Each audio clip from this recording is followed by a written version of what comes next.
Hi, I'm Connie Carter, and you're watching Storytime with Miss Connie. Thank you so much for joining us today, boys and girls. You are in for a special treat. Actually, I have my buddy here. Look, who is this? Who do we think this is? Does anybody know who this is? I think this is Hello Kitty. I love Hello Kitty. I have a friend who loves Hello Kitty, and her name is Diana.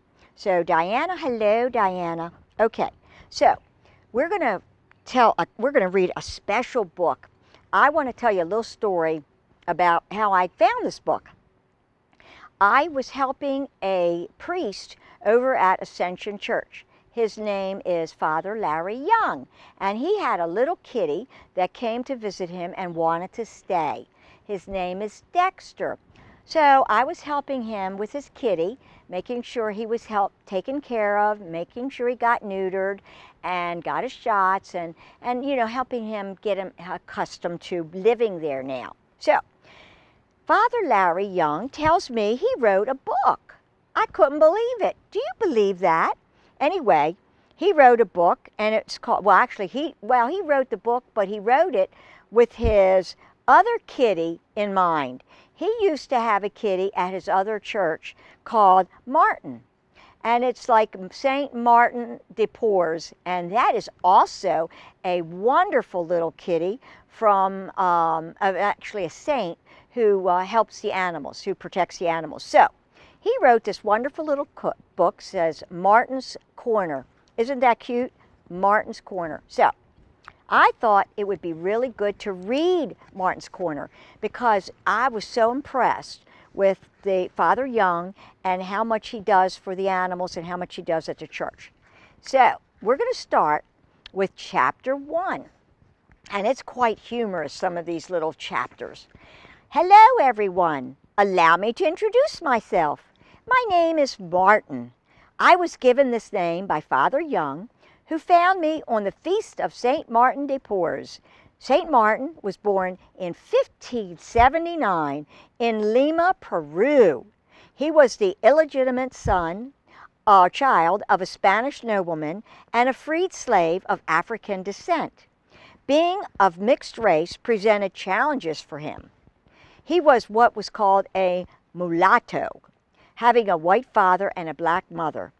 Some folks would insult him by calling him a mulatto dog. That doesn't sound nice, does it? You never should call people names. And let's see, some folks would insult, okay, so although I am clearly not a dog, my fur markings make me a perfect candidate for the name Martin. Saint Martin was very holy and filled with the love of God and others. He eventually became a lay Dominican brother and spent his life taking care of the sick and the poor. He had a huge heart, and it also went out to animals. He cared for cats and dogs in a little clinic he set up on the side. In his holy pictures, he often has cats and dogs around him. He is the patron saint of interracial harmony. Anyways, my name is Martin, and I live in Father Young's garage. He put a door in it for me so I can come and go as I please. Let's see, on November 3rd, the feast day of Saint Martin de Porres, it will be 2 years that I have been living here. It is pretty cool, and I like my life and my little routine. Anyways, Father Young has asked me to write something for the bulletin each week, so I'll catch up with you next time. Now, this was written by little Martin the kitty, a number of years ago, so he's not around anymore. So, but we are still very, very interested in learning what he says. Chapter 2. Did you ever consider that someone might have a hairball stuck in their throat? If you have not experienced this, then try to imagine swallowing one of those small white balls that you people are always swiping at with long, thin metal sticks. It is very uncomfortable and happens as a result of the effort to groom one's fur. Interesting how it is part of our Creator's plan for those of us who are covered with fur. I love having fur, but he does present some challenges. For instance, I find that by nature, I am inclined to eat some grass when I feel the sensation of a hairball.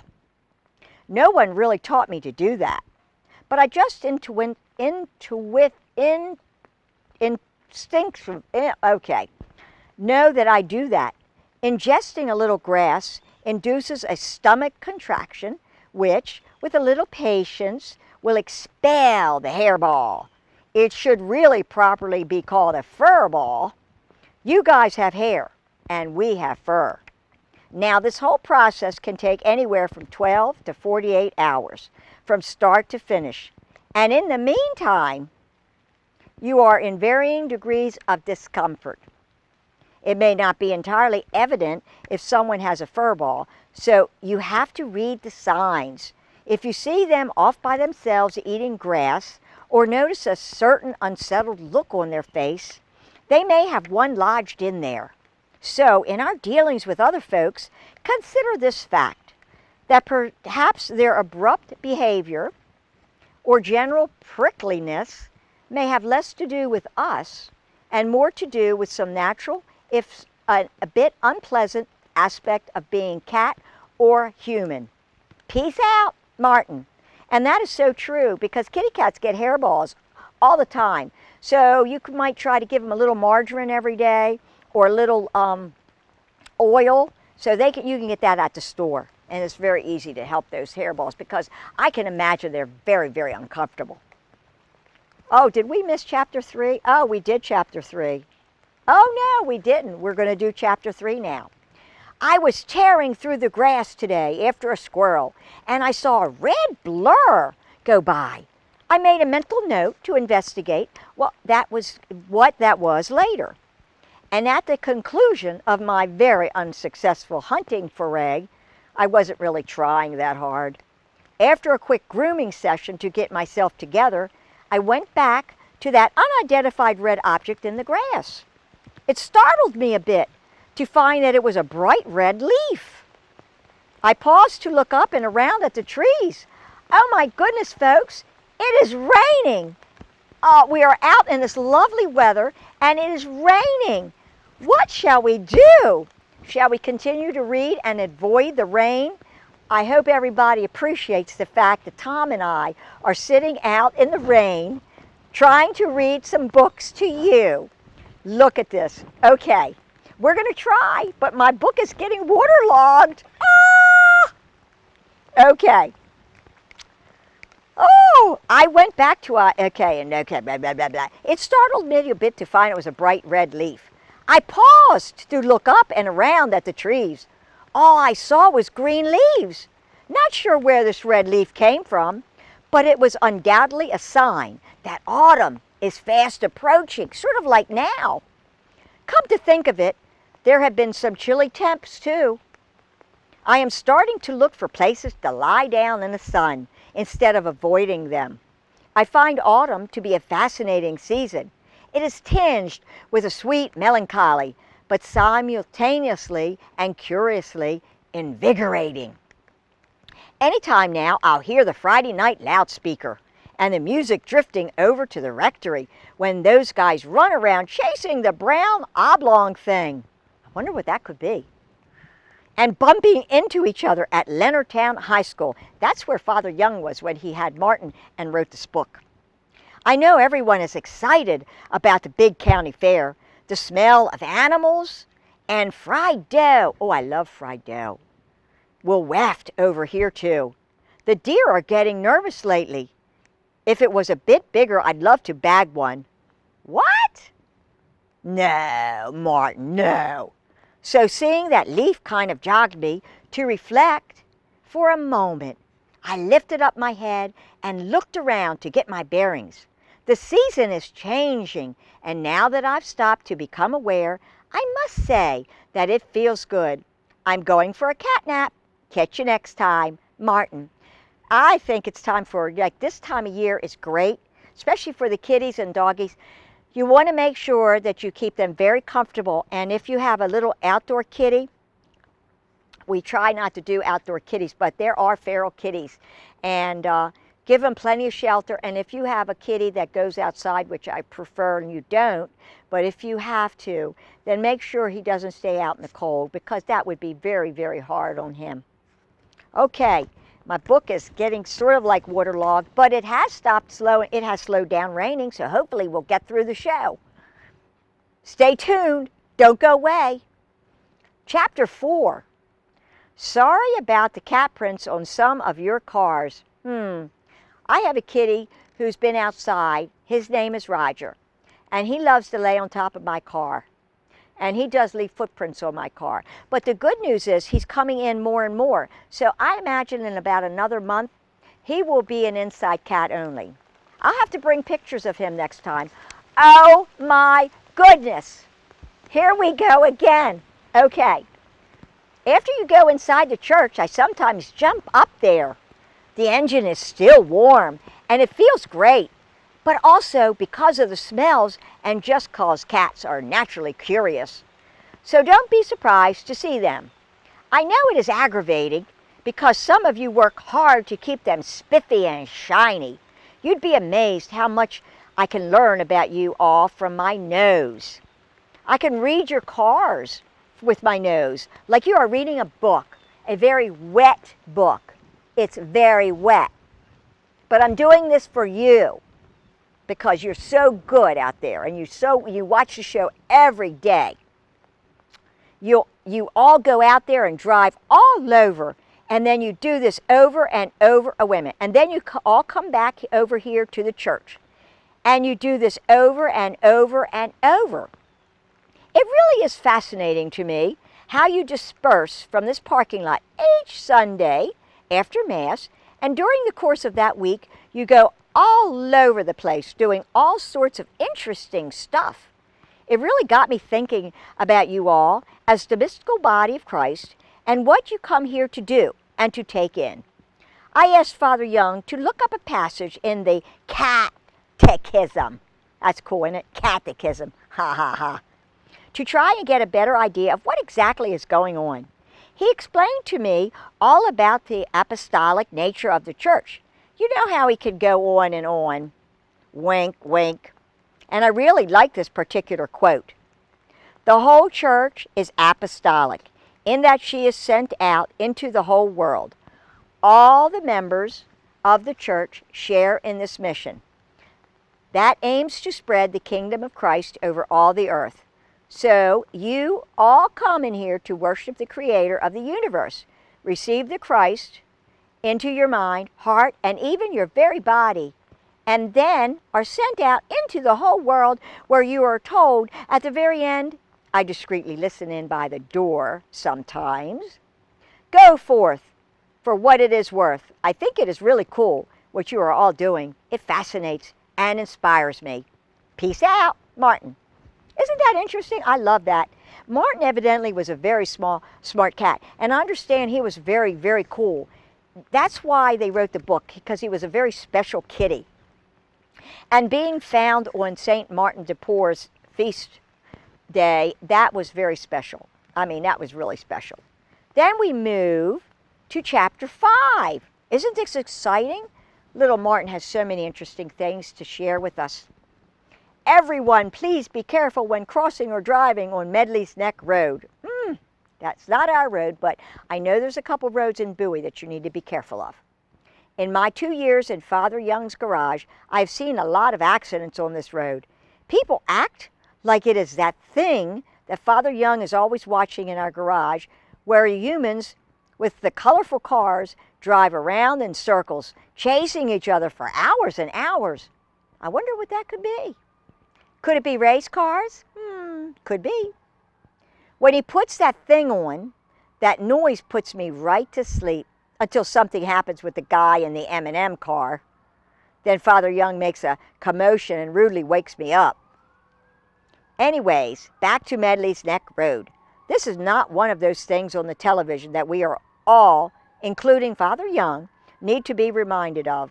That I've seen people swerve to miss those annoying gray creatures with bushy tails. I think they might be a squirrel. What do you think? I've bagged my share of them, I must say. or mysteriously just go off the road into telephone poles, and even into the little stream in front of the church. Then all those people with flashing lights come around and burn those candlestick-looking things in the road. I wonder what they are. Oh, I think there's flares. I'll bet you they are. Now, I exercise extreme caution when I approach that road. I look both ways a couple of times, and when it is the right moment, I don't dilly-dally. Cats can seriously move when we want to. There's no margin of error on this road. There are bumps, blind spots, camber changes, increasing or decreasing, radius turns, etc. Wow, there's a lot going on that road. It rains a little and someone wipes out at the sharp corner between the church and that bar where the motorcycle enthusiasts hang out. Let's all be safe. I include myself in that exhortation. Cats do not have 9 lives, like you people continually try to say. Martin. Okay, just a quick note. When you're going out, especially in the winter, you make sure, if your mommy and daddy forget, you hit the car. You bang on the car, because the cats like to get on the tire in the wheel well, and they like to get up under the hood in the engine. So you want to be careful that the kitty cat is not there. So bang on the car. Make a lot of noise. So they go. And believe me, cats don't have 9 lives. So be very, very careful with your kitty. I think it stopped raining. It's beautiful out today. Gorgeous sky. Red, little white clouds, puffy clouds, except for that little rain cloud that came over us. Okay, chapter 6. Has anybody gotten curious about what chapter 6 would be? Okay. I was casually hunting in the backyard yesterday in the middle of the afternoon, and just as I had target acquisition and was shifting my back end side to side and settling down in the grass to get maximum spring. The first leap is everything. I heard a loud, hiss. I bounded off in the opposite direction of the horrific noise, with my mind whirling around, searching for an explanation. I stopped by the stream bank and looked back. Instead of a king cobra sticking up in the grass, I saw Father's young feet sticking out of what he calls his compressor shed. He doesn't go in there much, but periodically there's a somewhat muffled but still very loud grumbling sound that comes from in there. Wow, that's the air compressor, I approached cautiously and asked what in the heck he was doing. I was more polite than that. He said that he was purging his compressor through the bleeder valve in the bottom of the tank. Now, do you understand that? He was playing with his compressor, obviously. Apparently, condensation from the compressed air in this large metal tank causes an accumulation of water in the bottom, which must be drained once in a while so the tank doesn't rust out. Now, see, you've learned something new, boys and girls. Later on, we were chilling in the garage, and we got to talking about this air compressor as a potential metaphor for his preaching purposes. My book is so wet. I'm going to have to put an iron to it to dry it out today. I suggested that maybe it could be thought of as a capital sin of pride. Ooh, that's harsh words, isn't it? It makes perfect sense. When we are all puffed up, we are essentially filling ourselves up with air, which is symbolic of nothingness. We hashed it out for a while, and Father Young thought of some good scriptural quotes, beginning with the words of our Lord himself, who explicitly stated, "Apart from me, you can do nothing." Ultimately, everything we are and do is a gift from our Creator. As St. Paul ratifies, "What have you that you did not receive?"